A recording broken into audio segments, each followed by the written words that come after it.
जमशेदपुर के बिष्टुपुर थाना क्षेत्र में जीएम स्टोर्स कार्यालय में हुए 12,47,000 रुपए की चोरी की घटना का पुलिस ने खुलासा कर दिया है। इस मामले में एक आरोपी को गिरफ्तार किया गया है। 1 दिसंबर को जीएम स्टोर्स के ऑफिस में अज्ञात चोरों द्वारा बड़ी रकम चोरी किए जाने की शिकायत दर्ज हुई थी। मामले की गंभीरता को देखते हुए जमशेदपुर पुलिस ने छानबीन शुरू की। जांच के दौरान पुलिस को कर्मचारियों पर संदेह हुआ और तकनीकी जांच व सूचना के आधार पर पुलिस ने स्टाफ रवि रंजन को हिरासत में लेकर पूछताछ की। पूछताछ में आरोपी ने चोरी की बात स्वीकार कर ली है। आरोपी पिछले 20 वर्षों से ऑफिस में कार्यरत था और कैशियर के अनुपस्थिति रहने का फायदा उठाते हुए उसने लॉकर की चाबी का स्थान देख लिया था। मौका मिलने पर उसने लॉकर से रकम निकालकर ऑफिस में ही छुपा दी थी। पुलिस ने इसकी निशानदेही पर 8,51,500 रुपए बरामद कर लिए हैं। आरोपी का कोई पूर्व आपराधिक इतिहास नहीं मिला है। पुलिस ने उसे न्यायिक हिरासत में भेज दिया है।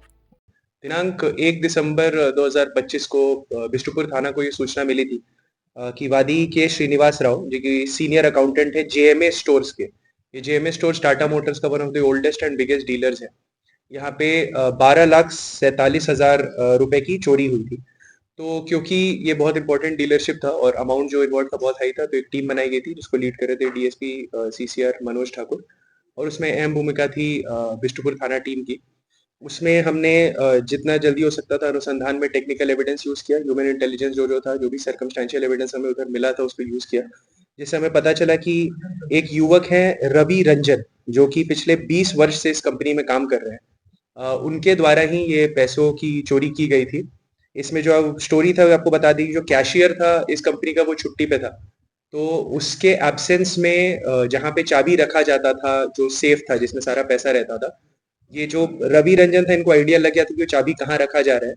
और संडे को शाम में उनका संडे को शाम में भी ऑफिस खुला रहता था, उसी में कुछ छल से उन्होंने ट्राई किया और ये जो सारे पैसे थे उन्होंने चोरी कर लिए। पुलिस ने उनसे पूछताछ की और उन्होंने अपना अपराध स्वीकार किया एंड उनके निशानदेही पे हमने कुल 8,91,500 रुपए बरामद किए हैं।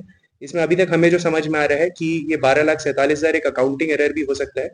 हमें जो समझ में आ रहा है कि 100% of the money has been return to the complainant, और इनका ऑफ कोर्स कोई आपराधिक इतिहास नहीं है। 20 साल से इस कंपनी में काम करते थे, अभी किसी फाइनेंशियल ट्रबल में थे, इसके कारण इन्होंने ये स्टेप उठाया था, बट पुलिस ने उनको गिरफ्तार कर लिया और अभी हम उनको न्यायिक हिरासत में भेजा। कंपनी में इनका रेगुलर मैनेजरियल जो रोल था एक, तो उसी को ये काम करते थे। इसमें हुआ ये कि इनका पैसों से बहुत ज्यादा कुछ लेना देना नहीं रहता था, बट जब कैशियर छुट्टी पे गया तो कहाँ पे कैश सेफ का चाबी रखा रहता, तब उनको यहाँ पता चल गया, जिसका उन्होंने फायदा उठा लिया था। कैशियर का काम कोई और देखता था, कैशियर के एब्सेंस नहीं, इस बार संडे को खुला था। 3 एम्प्लॉइज जो इनके थे, मंथ एंड था इसीलिए संडे को खुला हुआ था, और जो 3 एम्प्लॉइज के रात में उनकी शिफ्ट थी, तो जो अपराधनिकी अभियुक्त हैं, जो इवेंचुअल क्रिमिनल इसमें, उनके द्वारा बड़े चालाकी से एक पिज्जा पार्टी का बहाना देके सबको छत पे बुलाया गया, और जब तीनों छत पे थे तो उसमें बीच में उन्होंने फोन कॉल का एक बहाना करके नीचे और उसमें चोरी कर ली थी। एग्जैक्टली, जो सीसीटीवी और ये सब भी एक्सेस था इन्हीं के पास था, बट पुलिस ने तत्परता से इसमें काम किया। हमने अच्छे से इंटरोगेशन किया तो उन्होंने अपना अपराध स्वीकार कर रिकवरी करा दी। भट्टा के रहने वाले हैं, originally is from Bhojpur Bihar, but रहने वाले